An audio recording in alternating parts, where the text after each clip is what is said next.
Assalamualaikum warahmatullahi wabarakatuh. Kami dari kelompok 1 yang beranggotakan saya sendiri Nabil Ma'ruf dan rekan saya Nafisa Maharani dan Esti Kurniati. Di sini kami akan memaparkan materi terkait konsep fisika yang dapat diterapkan di kehidupan sehari-hari.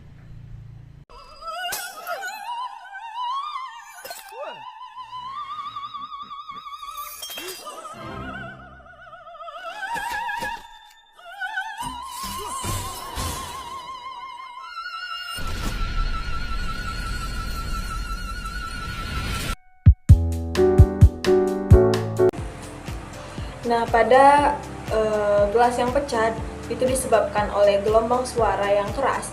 Nah, di mana peristiwa ini berkaitan dengan fenomena fisik yang disebut dengan resonansi. Resonansi adalah fenomena di mana suatu objek akan bergetar dengan amplitudo maksimum ketika dikenai gaya dengan frekuensi yang sama. Setiap benda itu termasuk gelas kaca memiliki frekuensi alami atau frekuensi resonansinya sendiri. Frekuensi ini tergantung pada bentuk, ukuran, dan bahan dari benda tersebut. Proses terjadinya pecahnya gelas kaca diawali ketika suara keras dihasilkan, maka gelombang suara tersebut akan merambat melalui udara. Nah, gelombang suara ini sebenarnya adalah getaran di partikel udara. Nah, ketika gelombang suara telah merambat melalui udara dan sampai ke gelas, maka gelombang suara tersebut akan mentransfer energi ke dalam gelas. Jika frekuensi gelombang suara sama atau mendekati dengan frekuensi resonansi gelas, maka gelas akan bergetar. Getaran akan semakin meningkat seiring dengan kuatnya suara tersebut. Makin lama gelas terkena gelombang suara dengan frekuensi yang tepat, amplitudo getaran gelas tersebut akan semakin besar. Getaran yang semakin kuat ini akan menyebabkan tekanan internal pada gelas akan semakin meningkat secara drastis. Nah, ketika tekanan internal melebihi kekuatan gelas atau kekuatan partikel-partikel kaca di dalam gelas, maka gelas akan pecah. Terdapat beberapa faktor yang mempengaruhi gelas pecah. Yang pertama itu adalah frekuensi suara. Nah, semakin dekat frekuensi suara dengan frekuensi resonansi gelas, maka semakin mudah gelasnya pecah. Yang kedua itu adalah intensitas dari suara. Nah, semakin keras suara, maka semakin besar energi yang ditransfer ke gelas, sehingga semakin besar kemungkinan gelas itu pecah. Yang ketiga itu adalah kualitas kaca. Nah, kaca yang memiliki cacat atau kelemahan struktur akan lebih mudah pecah dibandingkan dengan kaca yang berkualitas baik. Dan yang terakhir itu adalah bentuk dari gelas maupun ukuran dari gelas. Nah, bentuk dan ukuran ini juga sangat mempengaruhi frekuensi resonansinya. Sekian, terima kasih.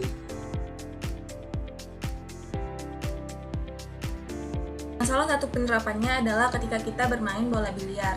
Sesuai dengan hukum 1 Newton, bola biliar itu akan tetap diam ataupun bergerak dengan kecepatan konstan dalam garis lurus kecuali ada gaya yang bekerja padanya.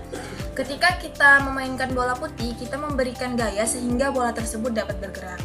Nah, sesuai dengan hukum 2 Newton, percepatan suatu benda itu berbanding lurus dengan gaya total yang bekerja padanya dan juga berbanding terbalik dengan masanya.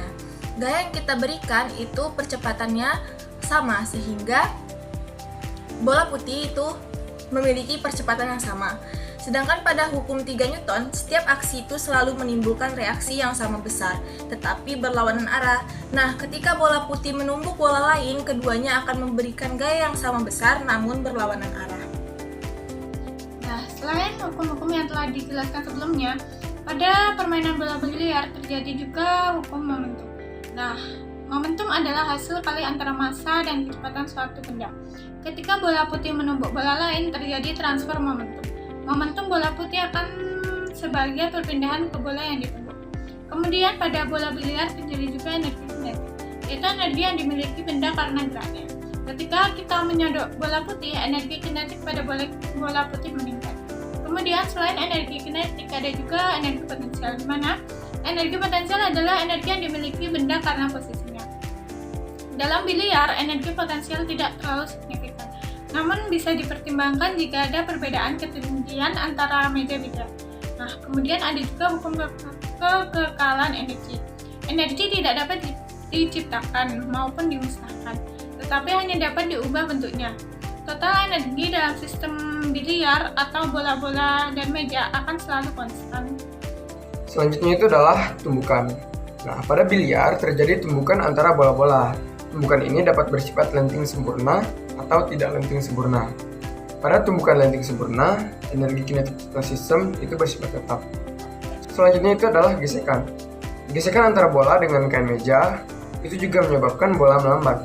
Gesekan ini juga mempengaruhi arah gerak bola.